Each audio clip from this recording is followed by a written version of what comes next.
Hi guys talaga. Good morning. Sunday ngayon, holiday natin. Kaya magpahinga muna. Dito pa rin ako sa kwarto ko ni tinatamad akong lumabas kasi medyo umulan, tapos mainit. Tapos sa labas, mainit. Mamaya umulan, kaya tinatamad akong lumabas. Kasi umuulan sa labas. Magpahinga na lang dito sa kwarto. At least may sariling kwarto. Kaysa maggala-gala ka dyan sa labas. Pero okay lang naman pag-relax. Kasi nga 1 week trabaho. Lalo yung hindi maganda ang amo. Siyempre gustong lumabas. Pero ako mabait kasi sila, kaya kahit maghapon ako dito, okay lang. Lalo yung pag andito yung aso ko, yun na lang nilalaro ko. At saka kahit andito ako sa loob ng bahay ng mga amo ko, hindi nila ako inuutusan. Basta holiday ko. Sabagay kahit naman hindi ko holiday, never nila akong utusan.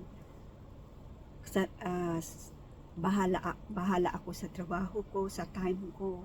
Bahala ako anong oras ako mamalingki, anong oras ako darating. Pero syempre, kahit mabait sila, hindi natin abusuhin.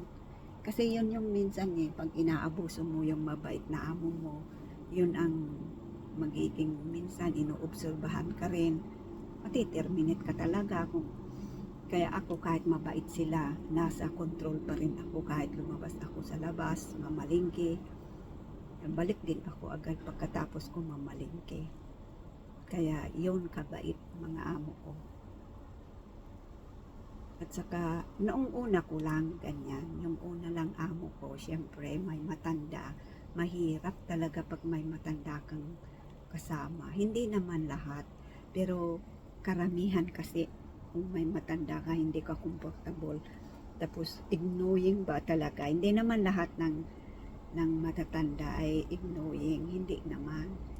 Kaso yung matanda ko talaga noon, yun ang hirap pakisamahan. Pero nakisamahan ko naman siyang 7 years. Kaya natuto ako din mag-Chinese. Kasi hindi rin siya marunong mag-English. Kaya yun, natuto ako mag-Chinese. Pero yung very deep na Chinese, at saka kung mabilis bang magsalita ganon, hindi ko naiintindihan. Pero yung parang ano lang, yung natural lang na kwentuhan, yung parang ano lang, simple lang, ganun maintindihan ko.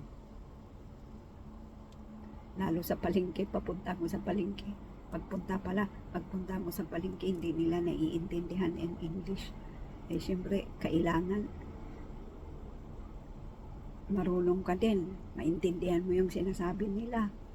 Sabagay, tinuturo mo na lang magkano, ganun.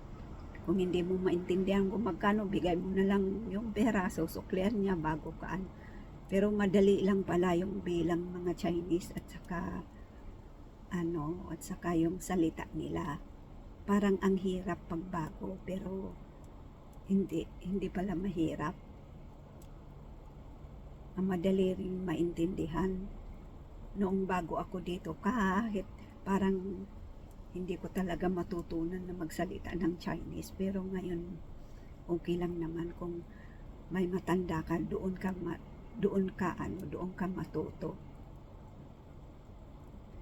Kaya yon ang kwento ko sa buhay ko OFW dito sa Hong Kong. At saka ang maganda dito sa amo ko, Sabado, yung amo kong babae magluto ng pagkain namin. Di ako nagluluto. At saka akala mo maghugas din ng plato.